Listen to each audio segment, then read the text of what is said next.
Click for details অ্যাপে কিভাবে একটি গাড়ির ডেলিভারি চালান তৈরি করবেন আজ আমরা তা দেখব। প্রথমে অ্যাপের মাই শপ অপশনে যান এবং নির্দিষ্ট গাড়ির এডিট অপশনে ক্লিক করে চালান বাটনটি ক্লিক করুন। এরপর প্লাস বাটনে ক্লিক করে নতুন কাস্টমারের তথ্য লিখে যুক্ত করুন।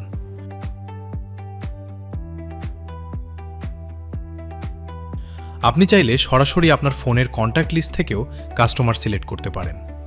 সেভ করা হয়ে গেলে সিলেক্ট কাস্টমার অপশন থেকে সেই কাস্টমারটিকে নির্বাচন করুন।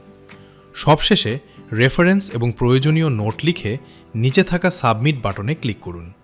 সাবমিট করার সাথে সাথেই আপনার ডেলিভারি চালানটি তৈরি হয়ে যাবে এবং অটোমেটিক ফাইল আকারে আপনার ফোনে ডাউনলোড হবে। ক্লিক ফর ডিটেলস অ্যাপ সম্পর্কে কোনো পরামর্শ, মতামত বা হেল্পের জন্য সরাসরি কল করুন 09638 66 00 77।